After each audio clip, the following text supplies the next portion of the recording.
हरि ओम श्री गणेशाय नमः। ओम नमो भगवते वासुदेवाय। ओम श्री परमात्मने नमः। श्रीमद् भगवत गीता 8वां अध्याय।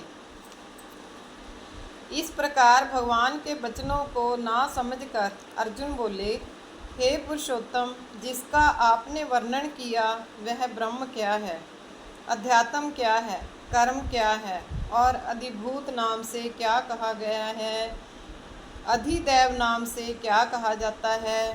हे मधुसूदन, यहाँ अधियज्ञ कौन है और वह इस शरीर में कैसे है, और युक्त चित्त वाले पुरुषों द्वारा अंत समय में आप किस प्रकार जानने में आते हो। इस प्रकार अर्जुन के प्रश्न करने पर श्री कृष्ण भगवान बोले, हे अर्जुन, परम अक्षर अर्थात जिसका कभी नाश नहीं हो ऐसा सच्चिदानंद घन परमात्मा तो ब्रह्म है, और अपना स्वरूप अर्थात जीवात्मा अध्यात्म नाम से कहा जाता है, तथा भूतों के भाव को उत्पन्न करने वाला शस्त्र विहित यज्ञ दान और होम आदि के निमित्त जो द्रव्यादिकों का त्याग है वह कर्म नाम से कहा गया है। उत्पत्ति विनाश धर्म वाले सब पदार्थ अधिभूत हैं और हिरण्यमय पुरुष अधिदैव हैं। और हे देहधारियों में श्रेष्ठ अर्जुन, इस शरीर में मैं वासुदेव ही विष्णु रूप से अधियज्ञ हूँ, और जो पुरुष अंतकाल में मेरे को ही स्मरण करता हुआ शरीर को त्याग कर जाता है वह मेरे साक्षात स्वरूप को प्राप्त होता है, इसमें कुछ भी संशय नहीं है। कारण के हे कुंती पुत्र अर्जुन, यह मनुष्य अंतकाल में जिस जिस भी भाव को स्मरण करता हुआ शरीर को त्यागता है उसको ही प्राप्त होता है, परंतु सदा उस ही भाव को चिंतन करता हुआ, क्योंकि सदा जिस भाव का चिंतन करता है अंतकाल में भी प्राय उसी का स्मरण होता है। इसलिए हे अर्जुन, तू सब समय में निरंतर मेरा स्मरण कर और युद्ध भी कर। इस प्रकार मेरे में अर्पण किए हुए मन बुद्धि से युक्त हुआ निस्संदेह मेरे को ही प्राप्त होगा। हे पार्थ, यह नियम है कि परमेश्वर के ध्यान के अभ्यास रूप योग से युक्त अन्य तरफ ना जाने वाले चित्त से निरंतर चिंतन करता हुआ पुरुष परम प्रकाश रूप दिव्य पुरुष को अर्थात परमेश्वर को ही प्राप्त होता है। इससे जो पुरुष सर्वज्ञ अनादि सबके नियंता सूक्ष्म से भी अति सूक्ष्म सबके धारण पोषण करने वाले अचिंत्य स्वरूप सूर्य के सदृश नित्य चेतन प्रकाश रूप अविद्या से अति परे शुद्ध सच्चिदानंद घन परमात्मा को स्मरण करता है, वह भक्ति युक्त पुरुष अंतकाल में भी योग बल से भ्रिकुटी के मध्य में प्राण को अच्छी प्रकार स्थापन करके फिर निश्चल मन से स्मरण करता हुआ उस दिव्य स्वरूप परम पुरुष परमात्मा को ही प्राप्त होता है। हे अर्जुन, वेद के जानने वाले विद्वान जिस सच्चिदानंद घन रूप परम पद को ओंकार नाम से कहते हैं और आसक्ति रहित यत्नशील महात्मा जन जिसमें प्रवेश करते हैं तथा जिस परम पद को चाहने वाले ब्रह्मचर्य का आचरण करते हैं उस परम पद को तेरे लिए संक्षेप से कहूँगा। हे अर्जुन, सब इंद्रियों के द्वारों को रोककर अर्थात इंद्रियों को विषयों से हटाकर तथा मन को हृदय में स्थिर करके और अपने प्राण को मस्तक में स्थापन करके योग धारणा में स्थित हुआ जो पुरुष ओम ऐसे इस एक अक्षर रूप ब्रह्म को उच्चारण करता हुआ उसके अर्थ स्वरूप मेरे को चिंतन करता हुआ शरीर को त्याग कर आता है वह पुरुष परम गति को प्राप्त होता है। हे अर्जुन, जो पुरुष मेरे में अनन्य चित्त से स्थित हुआ सदा ही निरंतर मेरे को स्मरण करता है उस निरंतर मेरे में युक्त हुए योगी के लिए मैं सुलभ हूँ अर्थात सहज ही प्राप्त हो जाता हूँ। वे परम सिद्धि को प्राप्त हुए महात्मा जन मेरे को प्राप्त होकर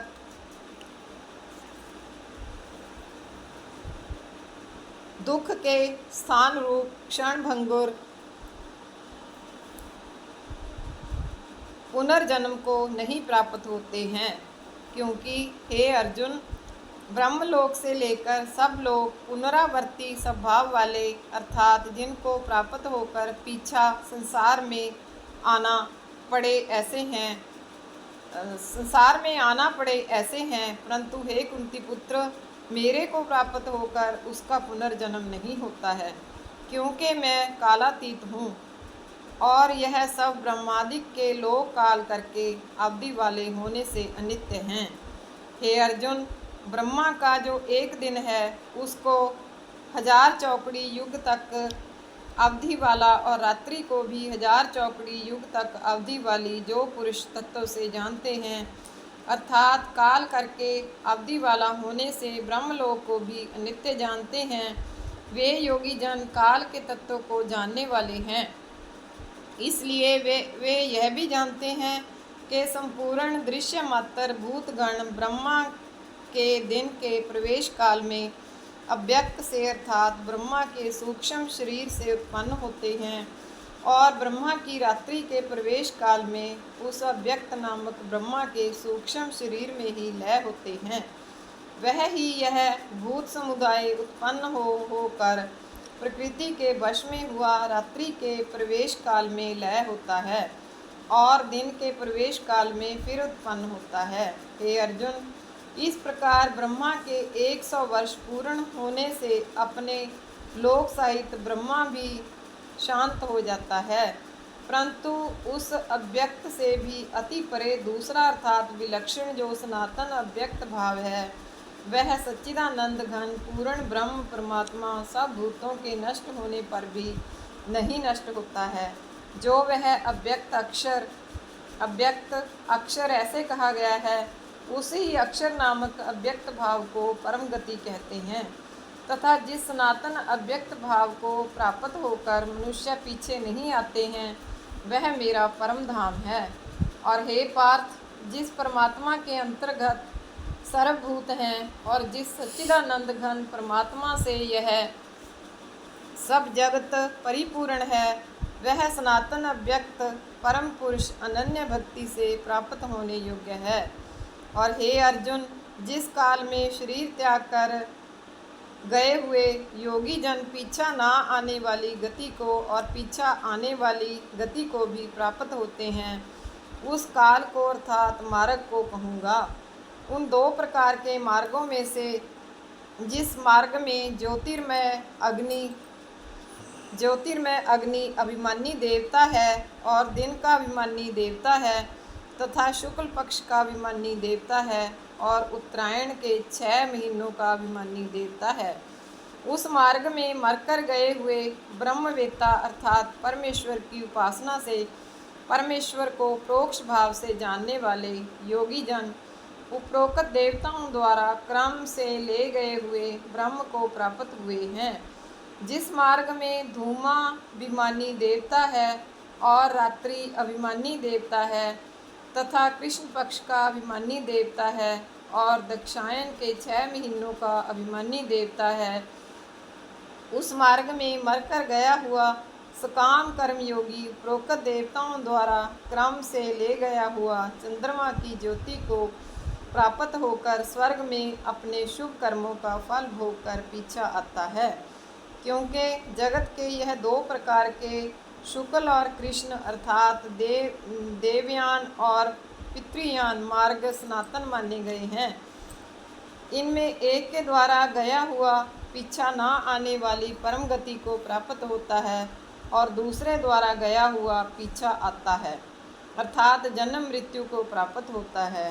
हे पार्थ, इस प्रकार इन दोनों मार्गों को तत्व से जानता हुआ कोई भी योगी मोहित नहीं होता है, अर्थात फिर वह निष्काम भाव से ही साधन करता है, कामनाओं में नहीं फंसता।